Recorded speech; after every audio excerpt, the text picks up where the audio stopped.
ईसा से 500 से 428 वर्ष पहले एथेंस में एक 40 वर्ष का युवक प्रवेश करता है।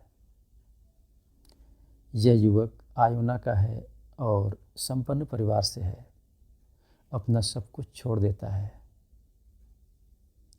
इसलिए कि उसे ज्ञान से अत्यधिक लगाव है, ज्ञान से अत्यधिक प्रेम है, ज्ञान की पिपासा है।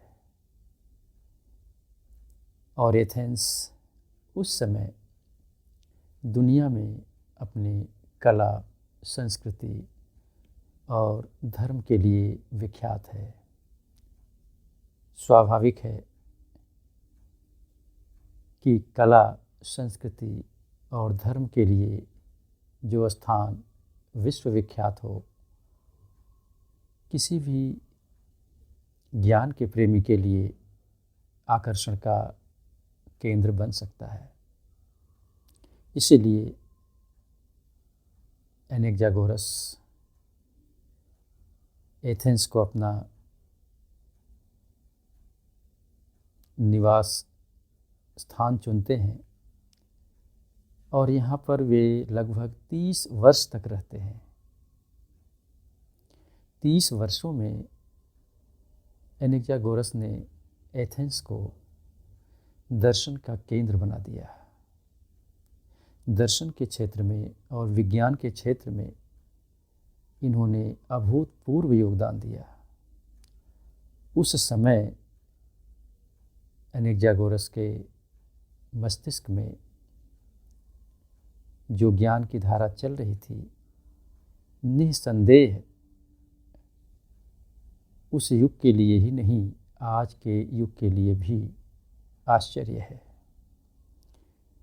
एनेक्सागोरस विशुद्ध दार्शनिक हैं और विशुद्ध वैज्ञानिक भी हैं। विशेष रूप से अपनी वैज्ञानिक खोजों के द्वारा, वैज्ञानिक विचारों के द्वारा ये वहाँ के धार्मिक लोगों के लिए और शासक वर्ग के लिए उचित नहीं प्रतीत हुए, क्योंकि इनकी खोजें धर्म के विरोध में हैं। यूनान में सूर्य को, चंद्र को देवता के रूप में पूजा जाता है।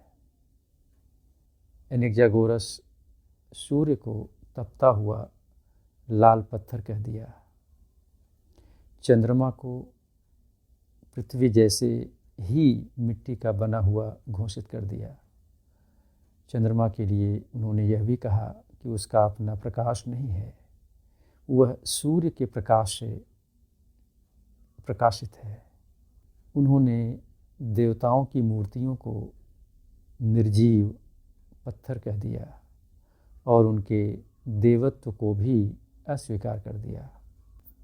एक उल्का पिंड को ये अपने घर ले आते हैं और उसका अध्ययन करने के बाद इस निष्कर्ष पर आते हैं कि पृथ्वी जैसे ही अन्य ग्रह भी हैं और उन पर भी जीवन है।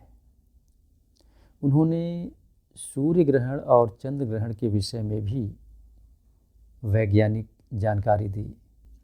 एनेक्सागोरस कहते हैं कि सूर्य ग्रहण और चंद्र ग्रहण कोई दैवीय घटना नहीं है, बल्कि ये खगोलीय घटनाएं हैं जिनके पीछे किसी देव शक्ति का हाथ नहीं है। उन्होंने कहा कि सूर्य और पृथ्वी के बीच चंद्रमा के आने से सूर्य ग्रहण लगता है और सूर्य और चंद्रमा के बीच जब पृथ्वी आती है तो चंद्र ग्रहण होता है।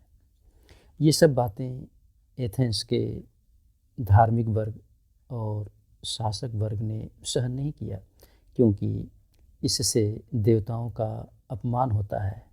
इन पर ईश्वर विरोधी होने का, धर्म विरोधी होने का आरोप लगाया जाता है और परिस्थितियां ऐसी बनती हैं कि इन्हें एथेंस छोड़ने पर विवश होना पड़ा और 70 वर्ष की आयु में ये एथेंस छोड़ देते हैं। लेकिन एथेंस में इन्होंने जो दार्शनिक बीज रख दिए, उन बीजों को लेकर आज भी दार्शनिक धाराएं अपने अपने तरीके से दर्शन का निर्माण करती हैं। एनेक्सागोरस ने अपने पहले के दार्शनिकों की भांति यूनिवर्स को अर्थात ब्रह्मांड को समझने का कार्य किया। साथ ही साथ इन्होंने एक नया सूत्र भी दिया कि इस ब्रह्मांड में व्यवस्था है, इस ब्रह्मांड में उद्देश्य है, और उस उद्देश्य का कारण जड़ वस्तु में नहीं है। जड़ वस्तुओं में व्यवस्था और उद्देश्य नहीं हो सकता है। यही ऐसी दृष्टि थी एनेक्सागोरस की, जिसने एनेक्सागोरस को अपने परंपरागत दार्शनिक धारा में एक नई धारा ढूंढने का सम्मान दिया। एनेक्सागोरस के बाद दर्शन के केंद्र में मनुष्य आ गया, क्योंकि एनेक्सागोरस ने अपने दर्शन में नाउस अर्थात बुद्धि की खोज की, जिसके द्वारा उन्होंने यह समझाने का प्रयास किया कि इस संसार में जो व्यवस्था है, जो उद्देश्य है, वह जड़ वस्तुओं के द्वारा नहीं बल्कि नाउस के द्वारा संपन्न हो रही है। और यह नाउस मनुष्य में सबसे स्पष्ट रूप में प्रकट है, जो बुद्ध के रूप में, विचार के रूप में हम में है, मनुष्यों में है। इसी बीज को लेकर एनेक्सागोरस के बाद दर्शन का निर्माण होना शुरू हो गया। तो मनुष्य केंद्रित दर्शन का सूत्रधार यही महान दार्शनिक है, जिसे हम एनेक्सागोरस के नाम से जानते हैं।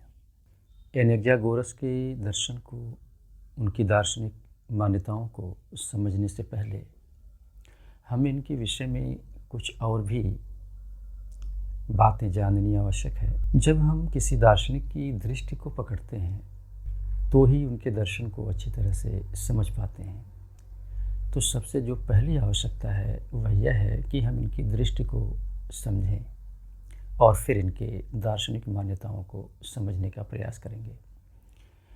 इनकी जो पहली विशेषता है वह यह है कि ये वैज्ञानिक ढंग से सोचते हैं, जिसमें धर्म का और धार्मिक मान्यताओं का कोई स्थान नहीं होता। धार्मिक संस्थाओं में इनका कोई विश्वास नहीं है, इनकी कोई श्रद्धा नहीं है।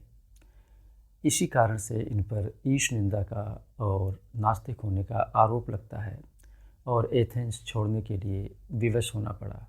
जिस समय ये एथेंस छोड़ते हैं उस समय ये 70 वर्ष की उम्र के हैं।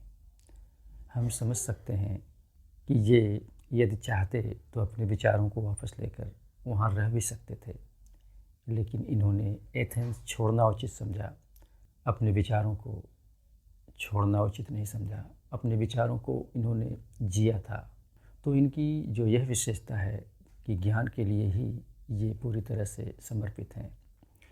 इनकी जो दूसरी विशेषता है वह यह है कि इन्होंने किसी प्रकार के आचार मीमांसा की बात नहीं कही कि मनुष्य को क्या करना चाहिए और क्या नहीं करना चाहिए। इससे भी हम इस निष्कर्ष पर आते हैं कि ये शुद्ध वैज्ञानिक और विशुद्ध दार्शनिक हैं। ये ज्ञान के प्रति ही पूरी तरह समर्पित हैं। उचित और अनुचित का निर्णय मनुष्य स्वयं ही करे या फिर इस विषय पर ये पूरी तरह से मौन रहे, ऐसा लगता है। इनकी तीसरी जो विशेषता है वह यह है कि इन्होंने वक्तृत्व कला पर विशेष जोर दिया। इससे जो निष्कर्ष निकलता है वह यह है कि कोई व्यक्ति जब किसी विषय को समझता है, किसी विषय को सुनता है, तो उसे अच्छे ढंग से प्रस्तुत करने का तरीका भी आना चाहिए।